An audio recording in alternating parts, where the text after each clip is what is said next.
So topic for the day, long-lived assets. The first LOS says distinguish between the costs which are capitalized versus the cost which is expensed. So let's understand what this means. Let us say you're in a car leasing business and you've acquired a new car. The value of this car is 500,000. Now at the time you purchased this car, you decided that let us also purchase, let us say, a fuel efficiency kit. So maybe there was some kit available in the market which you can purchase and that will increase the fuel efficiency of your car. So let us say this fuel efficiency kit was 100,000.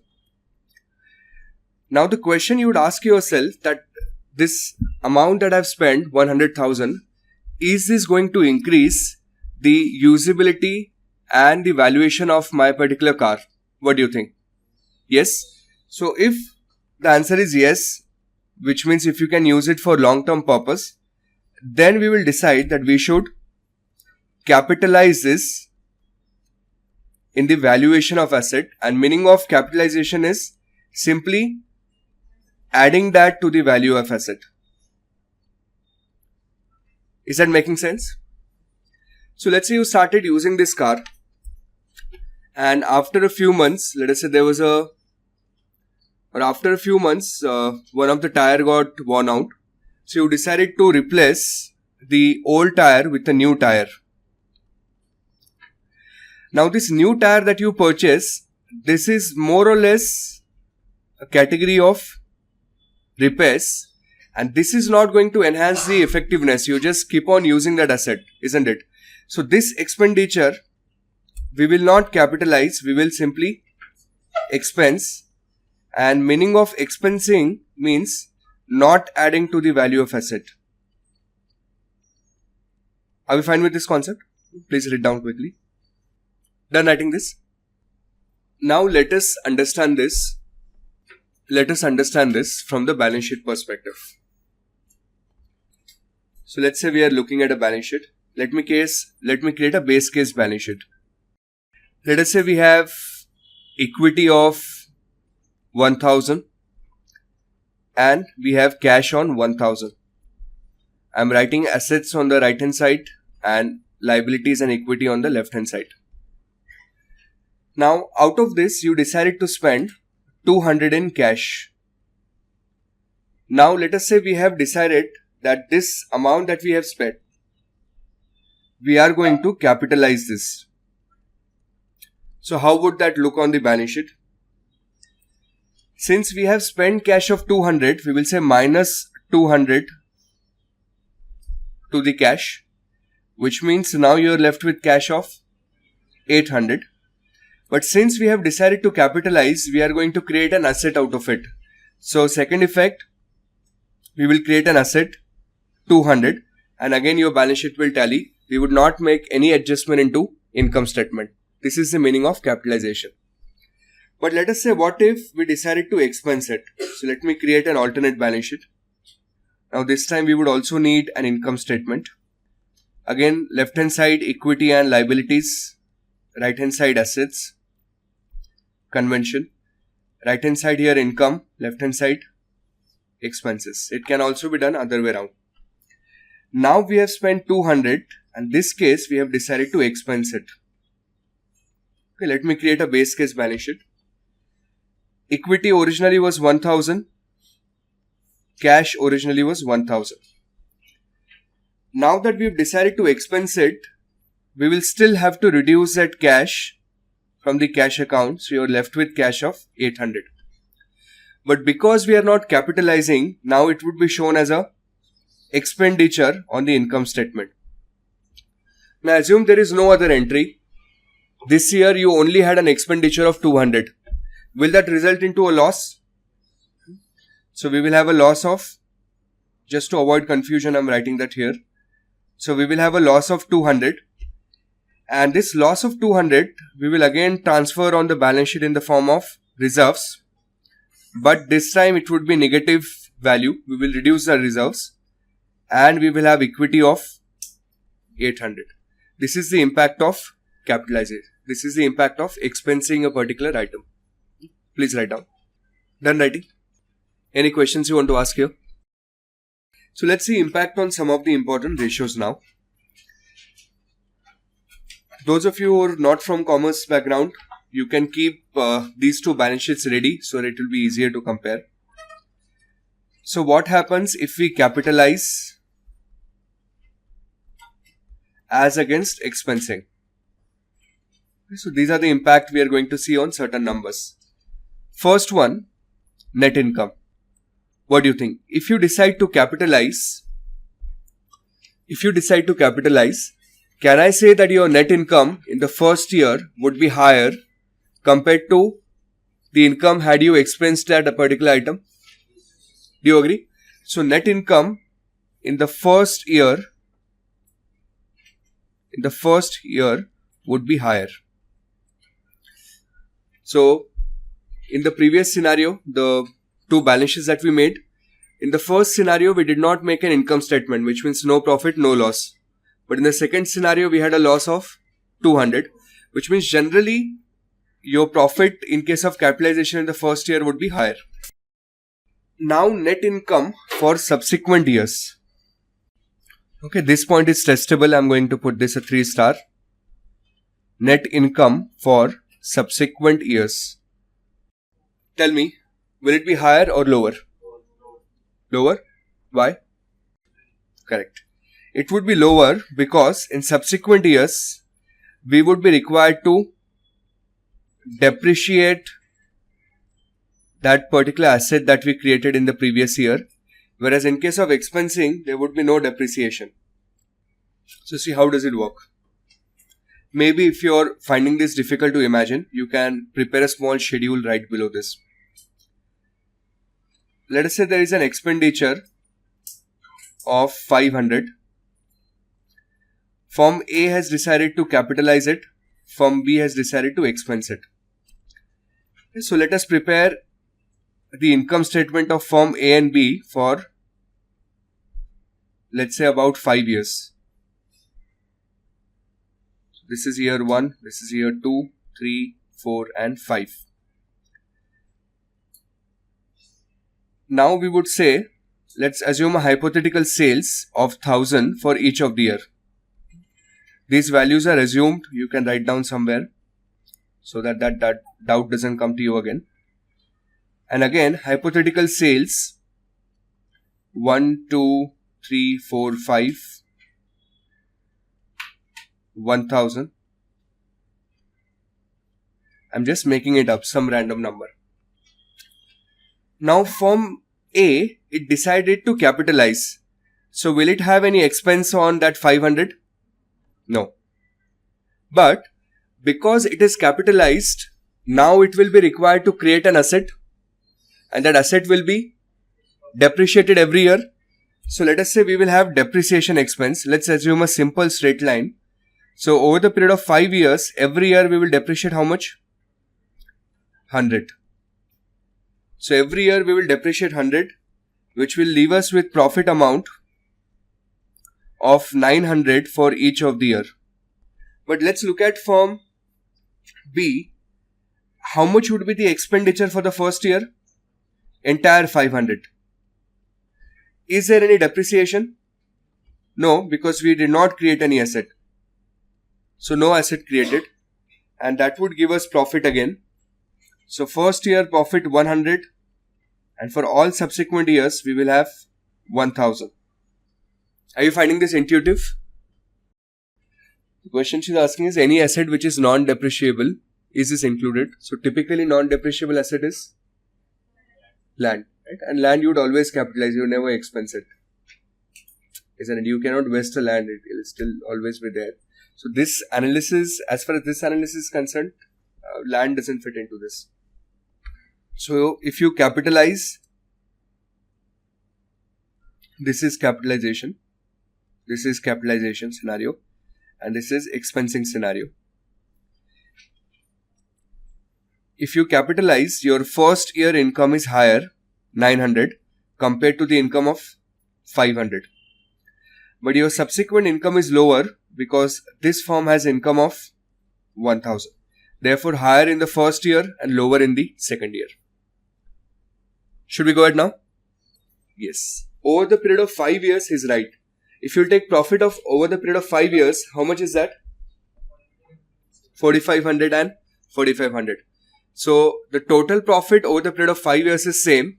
But in case of firm A, first year it had higher profit, second year it had substantially, or it had lower profit of about 100 every year. Whereas the firm B, it had substantially lower profit in the first year and then 1000 more. Maybe now that we've done this analysis, you can also write down third point below it. Third point, variability of net income. So tell me, the firm which capitalizes, is the variability higher or lower? The firm that capitalizes, is the variability higher or lower? Variability is lower. Because look at firm which is capitalized. Is the net income same for every year? Yes. Is the expense more or less same for every year? Yes. So, because that 500 you're breaking it down into 5 parts of 100 each, your variability is lower, but in this case your variability is higher. First year you had 500 and then suddenly it became 1000. Are you fine here? Next item, fourth point. Total assets. When you capitalize your total assets, they will be higher or lower? Higher. Then total of equity. When you capitalize, your equity would be higher or lower? Higher or lower? It would be higher. Just imagine balance sheet as a simple box. When you capitalize, assets are higher. Are we increasing any loan here? No. Second effect is always increase in equity. Why? Because when you capitalize, your profit was higher in the first year. And because your profit was higher in the first year, that profit was added to equity on the balance sheet. Is that making sense? Next item. Cash flow in bracket total ignoring taxes. Cash flow in bracket total ignoring taxes. Tell me, higher or lower? When you capitalize, will your cash flow be higher or lower? Huh? How many of you feel higher? Lower? How many of you feel lower? Yes. Your cash flow would be same. If you're ignoring taxes, in essence what has happened is, you purchased an asset of 500, you gave that receipt to the accountant. Now he will decide whether it should be capitalized or expense. Right? But as far as true economic reality is concerned, you have given 500 cash. So ignoring taxes, it is going to be same. But let us consider taxes now. So point number 7, total cash flow considering taxes in the first year. Cash flow considering taxes in the first year. So imagine what's happening in capitalization now. You decided not to expense and therefore your profit was, you decided not to expense, therefore your profit was higher. Profit was higher, therefore taxes paid higher. Taxes paid higher, therefore cash lower. Then cash flow considering taxes for the subsequent year. Cash flow considering taxes for the subsequent year. So in the subsequent year, you had depreciation as an expense, which reduced your profit. Therefore, you paid less taxes and therefore your cash was higher. Now, we have not done this reading yet, but just to give you a quick introduction. There is a financial statement prepared called as cash flow statement, in which you divide your cash into 3 parts. First is cash flow from operations. Second, cash flow from investments. And third, cash flow from financing activity. So operation means all business related cash that comes in and goes out. We consider that in CFO. If you buy assets or sell assets, then that's a part of cash flow from investments. And if you take loan or if you raise money through equity, typically that's a part of cash flow from financing activity. Now understand this carefully. Let us say we are looking at the impact on cash flow from operations. So when you decide to capitalize, that amount of money which is gone, that is creating an asset. So should that be CFO or CFI? It should be CFI. But when you decide to expense, then it would be CFO. So because you capitalized, you did not expense, whereas the other firm expensed. And therefore, compared to the other firm, your CFO would be higher. Do you want me to repeat what I'm saying here? So, this firm capitalized, this firm expensed. That expenditure of 500 from CFO, it will have no impact, but this firm we would reduce 500. Following this? Because you expensed. So, can I say that this capitalized firm will have higher cash flow from operations? Yes, because the other firm has reduced, whereas we have not reduced. Is that making sense? On the other hand, that same 500 would be considered as an outflow in CFI, whereas it will not be considered anything when the firm is expensing. Therefore, your CFI would be lower. Is that fine? Item number 11. Impact on debt to equity ratio. If you've capitalized, what would be the impact on debt to equity ratio? There would be no impact on numerator, but your denominator is higher and therefore ratio would be lower. 12. Impact on fixed asset turnover ratio. Fixed asset turnover ratio. How do we calculate that? Sales divided by total fixed assets. So your fixed assets would be higher and therefore this ratio should be lower. Impact on current ratio, ignoring taxes. Impact on current ratio, ignoring taxes. Current ratio, ignoring taxes. This ratio is calculated as current asset divided by current liability. What would be the impact on current assets? Nothing. What would be the impact on current liability? Nothing. Therefore, impact, it will be same. You tell me, what would be the impact on current assets? If you are ignoring taxes, your total cash flow is same. Current assets are made of cash, inventory, accounts receivable. Is it affecting any of these three numbers? No. It is not affecting current liability. So, not necessary that it is going to affect every ratio. And I would strongly recommend you not to remember this table, because if you do that, you will end up creating 100 such tables for CFA level 1. The trick is to understand what are the flows in financial statement, what was happening where, and every time there is a question on ratio, see what happens to the numerator, what happens to the denominator, and then decide increase or decrease. Are we good here? So next heading in the notes, interest paid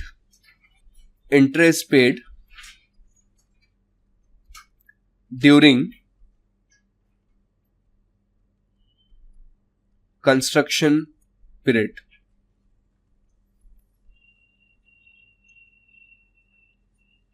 Interest paid during construction period. So let us say you went to a bank, you've taken loan of 1,000.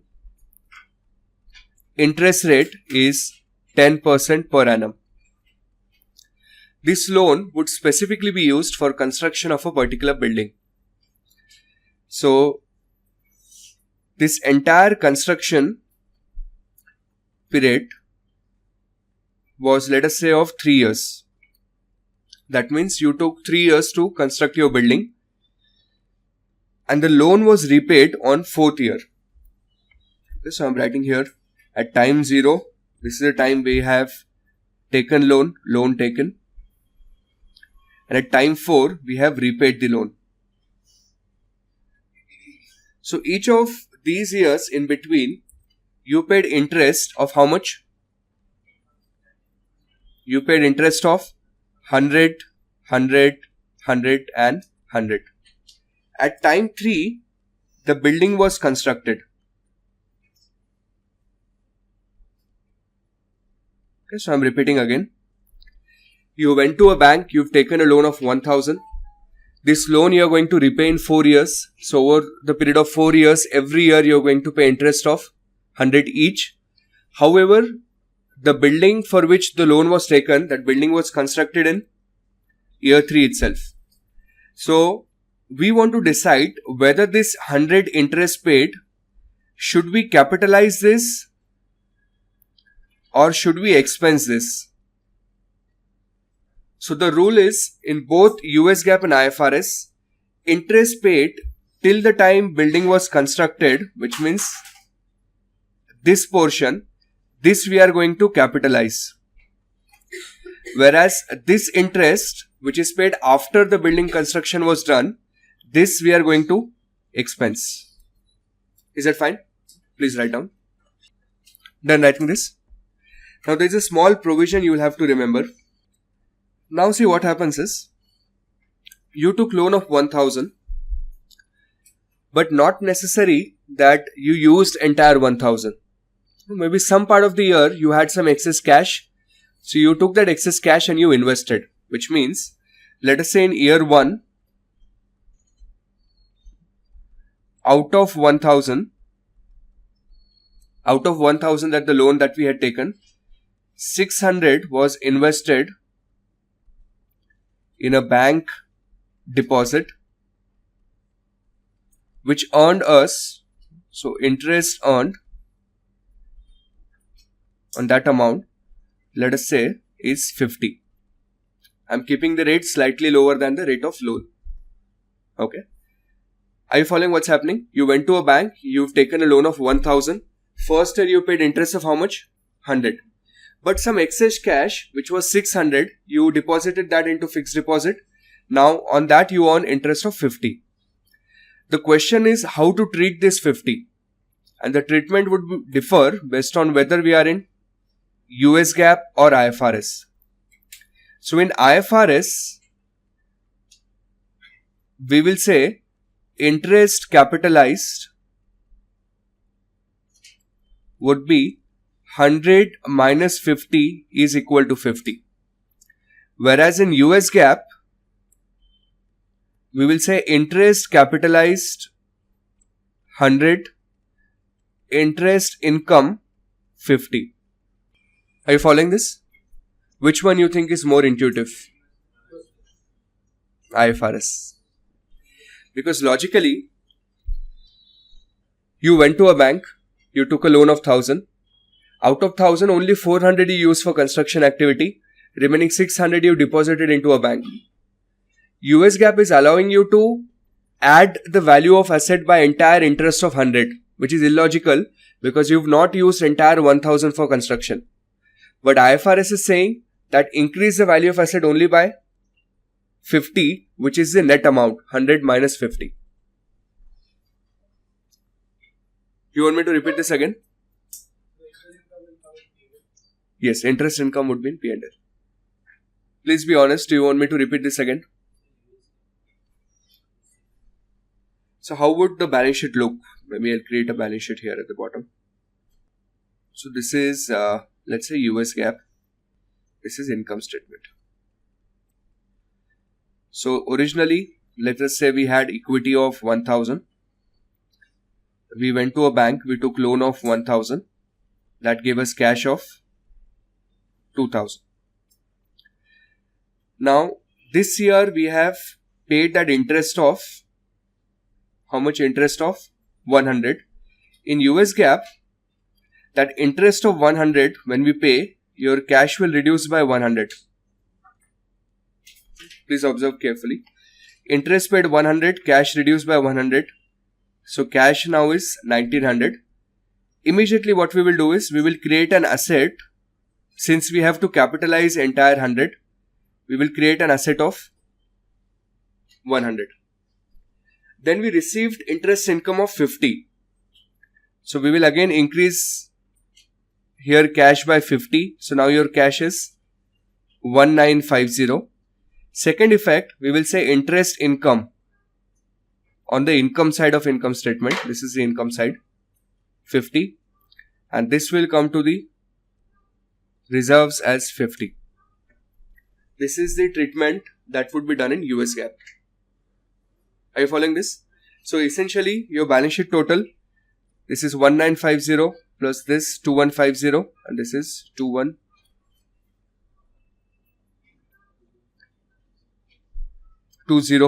and 2050. Then that's how balance sheet will tally. Is it fine? As against this in IFRS,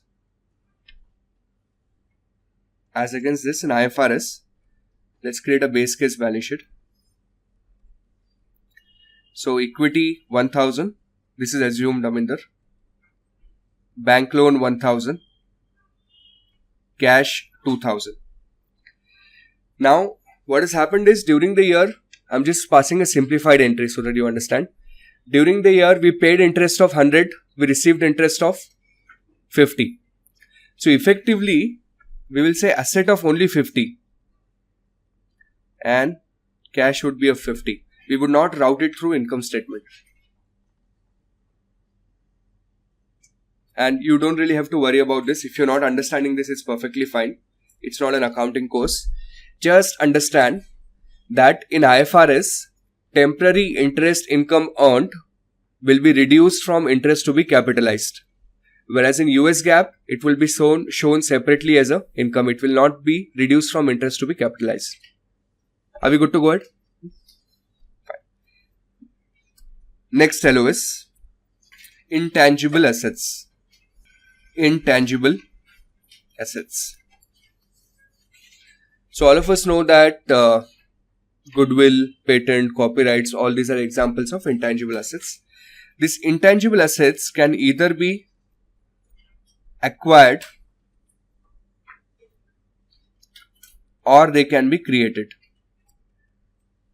internally created. So acquired means you can go to some pharmaceutical company and purchase their patent outright. Right? So that would be acquisition of intangible asset.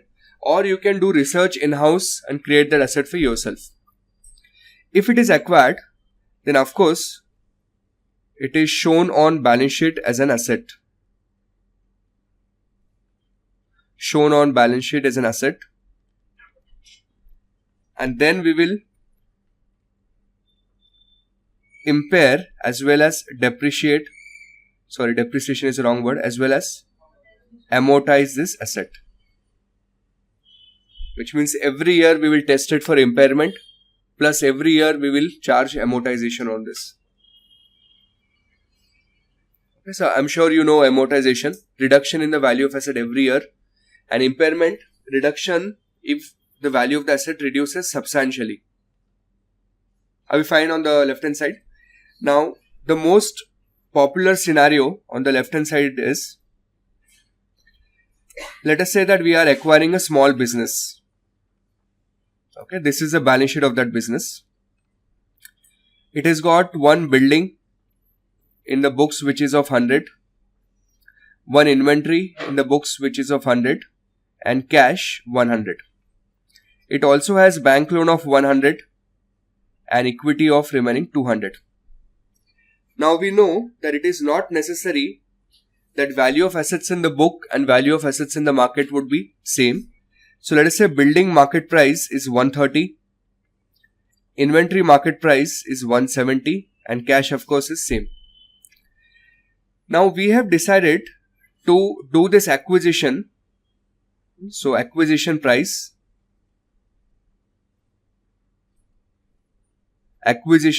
let us say is 500.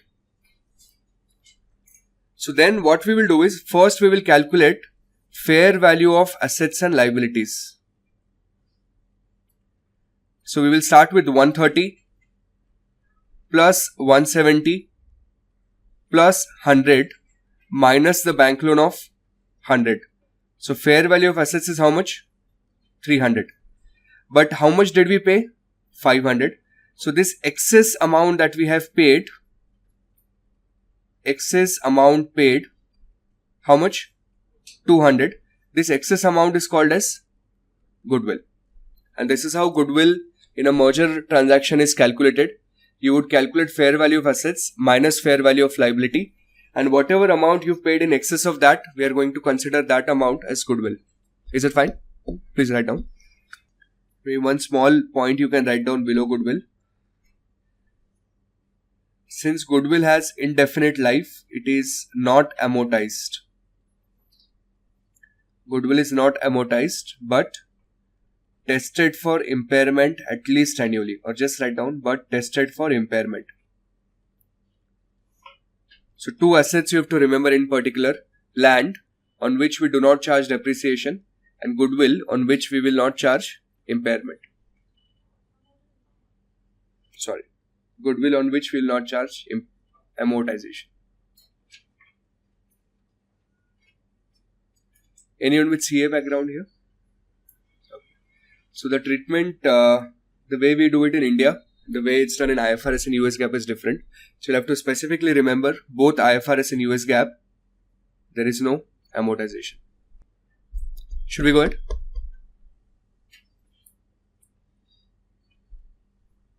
Now let's do the right hand side of the flowchart. It might take one entire page, so plan it properly. Heading would be internally created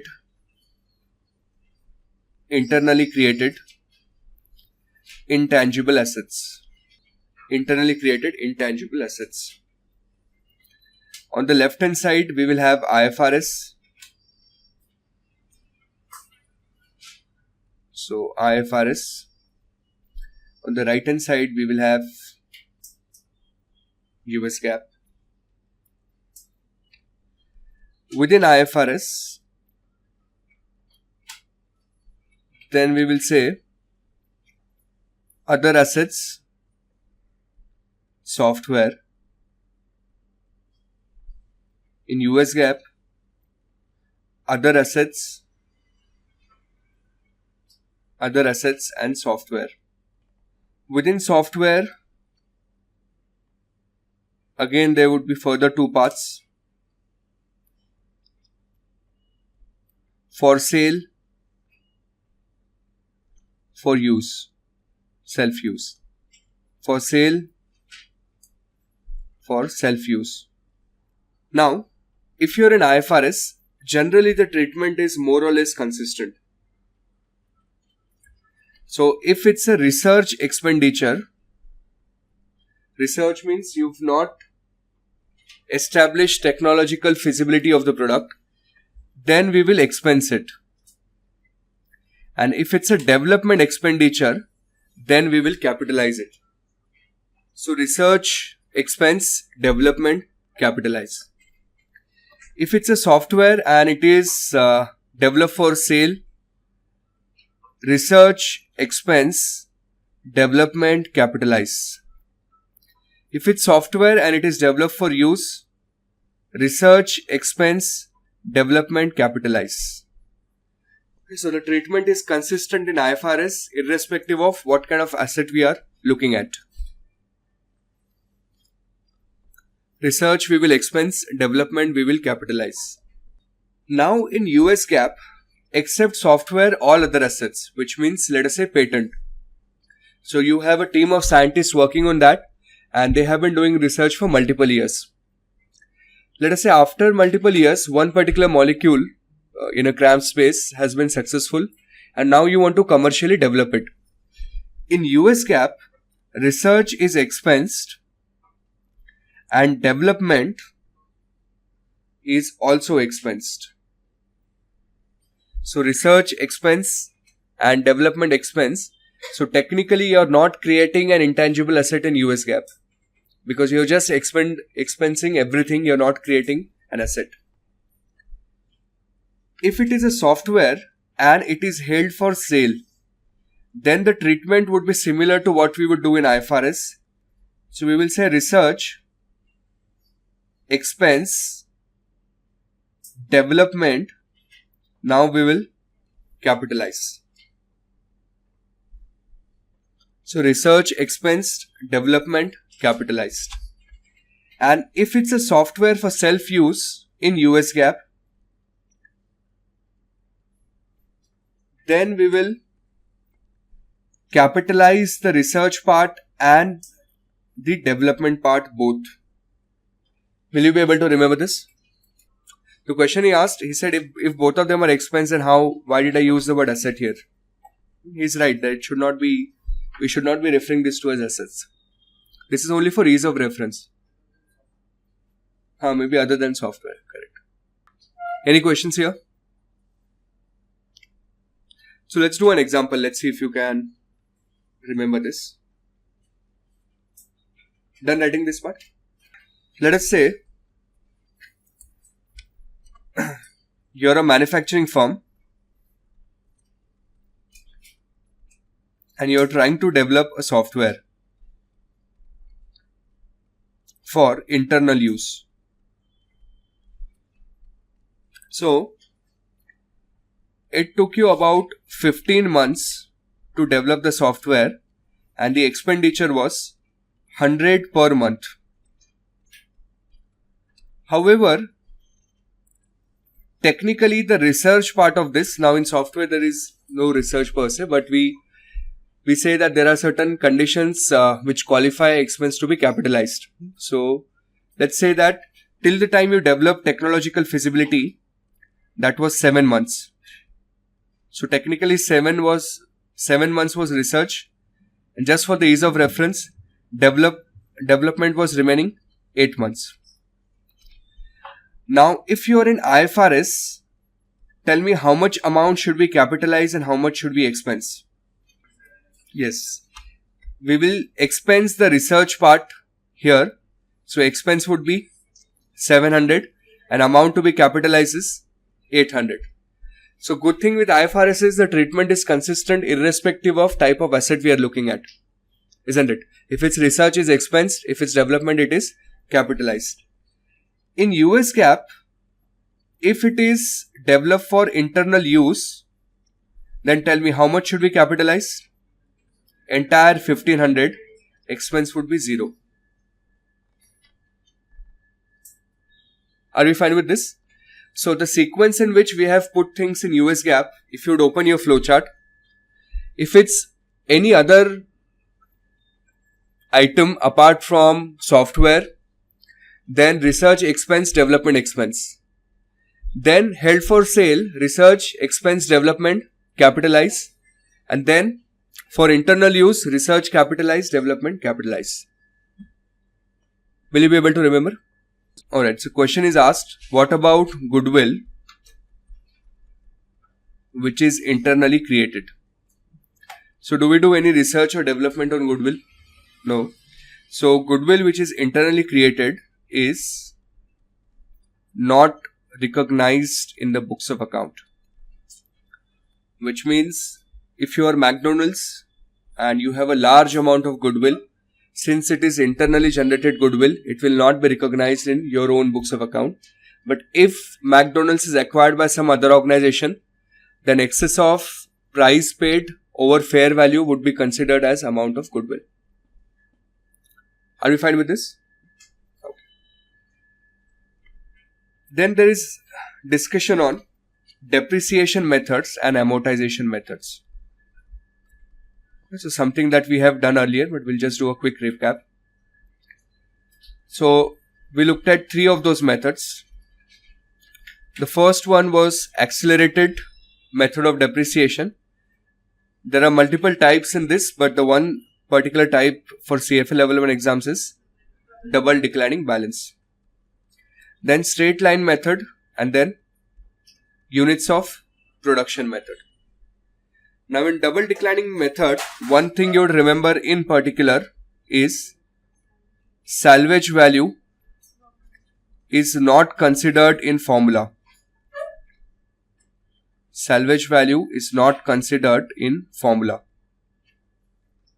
So how do we calculate depreciation in double declining? We will say opening book value divided by total life multiplied with 2. So numerator is not acquisition price, it is opening book value. In straight line method, we will say acquisition price minus salvage value divided by estimated useful life. That means total life. This was also total life.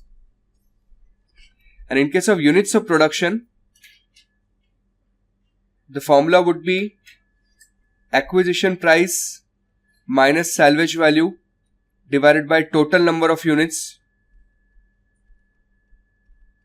Total number of units into units sold or manufactured this year.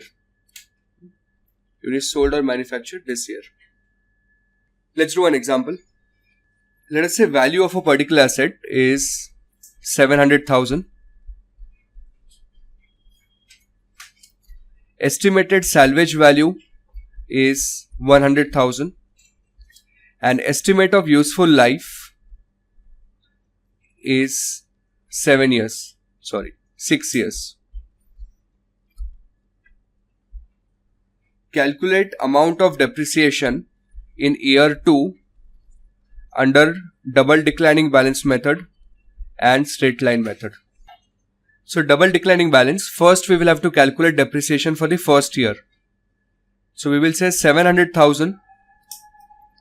We will not consider salvage value in the formula, divided by 6 into 2. So how much is that? 233, 333. So 233, 333.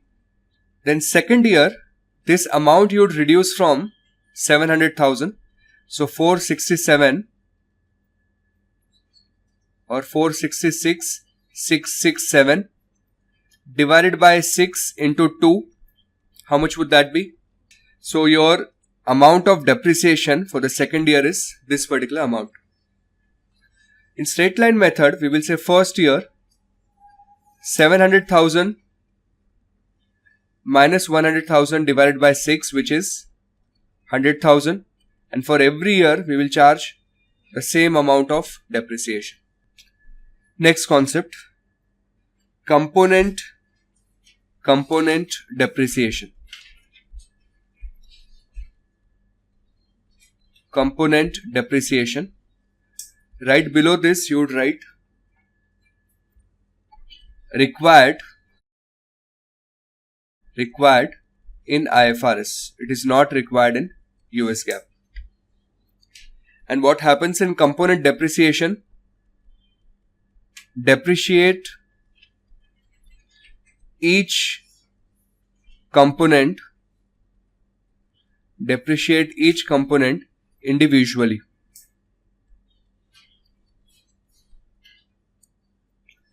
Depreciate each component individually. So let us say you purchased a car. The price of the car was 100,000. Now this car we can break down into different components. So we can say maybe price of the battery, price of the engine, tires, and whatever other components are. So I'm just keeping a hypothetical assumption that engine which is worth 70,000, this will work for 7 years. Tires which are worth 10,000 will work for 3 years. And battery which is worth 10,000 will work for 4 years. I think we need to have one more. Let's say others 10,000, which will work for 5 years. What we would do in IFRS is we will depreciate each of the components separately. For example, battery every year will charge depreciation of 2,500. Engine every year we will charge depreciation of 10,000, 3,333, and this would be 2,000. This method is called as component depreciation. That means you've essentially broken down your one big asset into smaller components, and to each of the component you're charging depreciation separately. Should we go ahead? Next item in the notes. See, this topic has more to memorize and less to understand. So I'm trying to make it as easy for you as possible so that it becomes easier later on. Next heading in the notes would be revaluation model. Okay, so right below this you can make a small flowchart. You say asset valuation on balance sheet. Asset valuation on balance sheet. That means at what price we want to show the asset on balance sheet. US GAAP and IFRS. So IFRS on the right, US GAAP here. In IFRS there are two choices. In US GAAP there is only one choice. So in US GAAP we will always use the cost model.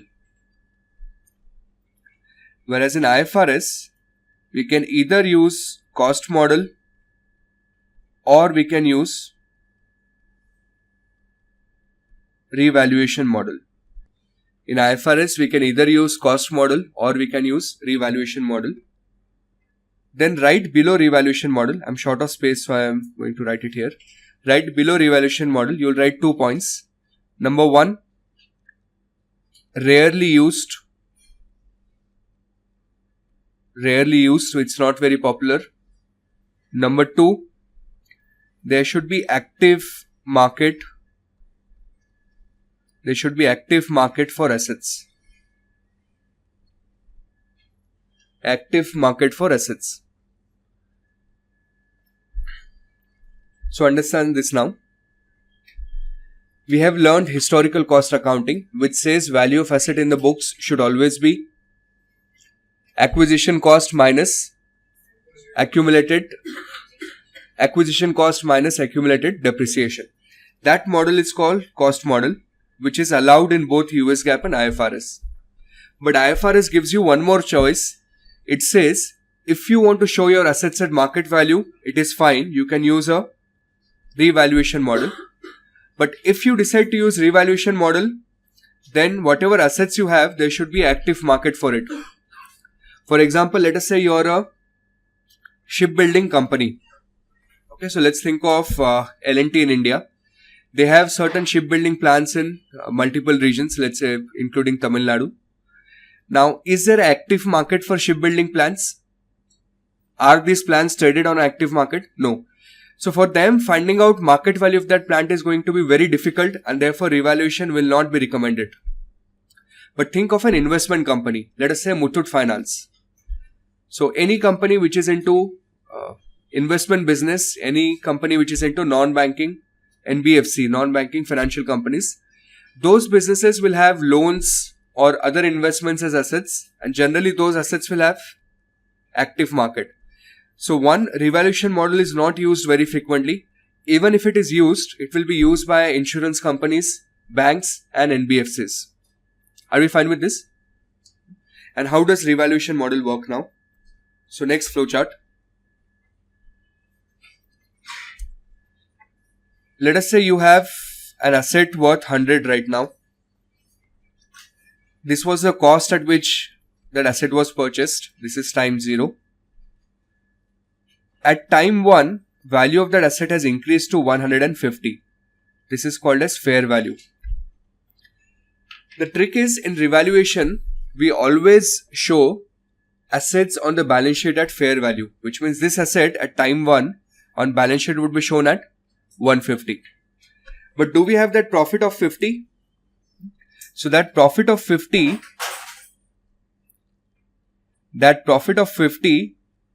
would be shown as revaluation surplus as a part of OCI.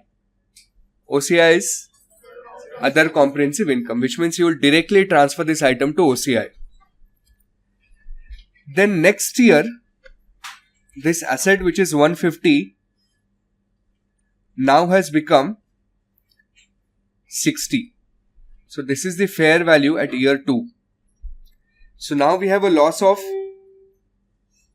tell me, we have a loss of 90. Out of this loss of 90, from 150 the asset has become 60. So out of that loss of 90, 50 we will transfer again to OCI. 40 would be shown as a loss in income statement. Do you want me to repeat this again? The trick is, if it is a gain, we will transfer that to OCI. But if it is a loss, we will be conservative, we will transfer that to income statement. But then if the gain is reversed, then that reversal of gain will again go to OCI to the extent of whatever the gain we had recognized. And if the loss is reversed, then the reversal of loss will again go to income statement. So from 100 it became 150. We had a gain of 50 which we transferred to OCI. Then 150 became 60. So now we have a loss of 90. But out of that 90, 50 we will transfer to OCI. We are just reversing what we had done previously. So this component is reversal, and 40 we will put into income statement, which is actually again the excess loss. Now let us look at an opposite scenario. Let us say we have cost of 100 which becomes 70 and which becomes 120. Then in the first case, now here 100 to 70, that 30 is what? It's a loss. And if it's a loss, then where will we put that? Income statement. Then 70 to 120, that 50 is what? It's a gain. From 70 it became 120. But 30 we will put in income statement. 20 we will put in OCI because this 30 is reversal. Please ask any questions. Yes, this is revaluation model where all the assets on the balance sheet are always shown at whatever is the market price, which is fair value. So whether it's upwards or downwards, both ways. This 30 is reversal of previous loss. So to the extent of previous loss, we will put into income statement. After that, we will put in OCI. Same above. Here it was 50 gain. So out of loss of 90, 50 was reversal. So we put that in OCI. Excess we will put that in income statement. Let's do an example. Maybe let's do a couple of them so that you feel confident with this. Let us say you are in IFRS. There are two firms, firm A and firm B. Firm A is using cost model, firm B is using revaluation model. At time 0, they purchased an asset. 100 rupee asset has become 130. Tell me, what is the amount of asset we should show on balance sheet? 100, because we are in the cost model. But what is the amount of asset we should show on balance sheet here? 130. Will we transfer any amount to OCI? No. Will we transfer any amount to OCI here?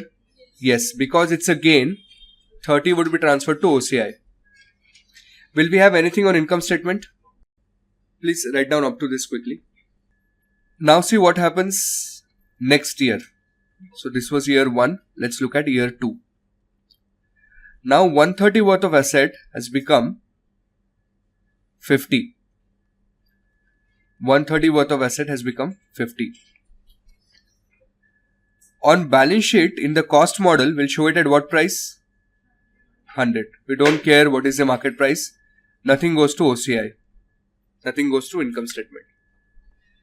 If you are on the revaluation model, on balance sheet, we will show it at what price? On balance sheet, we will show it at what price? 80. Whatever is the current market value, it will be shown at current market value of 80. Then we have a loss of 50. From 130 it has become 80. So how much would we put in OCI? Minus 30. Reversal. And then income statement, we will say minus 20. Any questions? So how do the balance sheets look? Let us say this is your base case balance sheet. Okay, this is your income statement. Let us say right now you have equity of 1000. You have some asset of 1000. Now market value of this asset has increased. Okay, so let us say market value of this asset has increased by 200. So you've decided to increase this value by 200. So now this is 1200. There are two ways of dealing with this.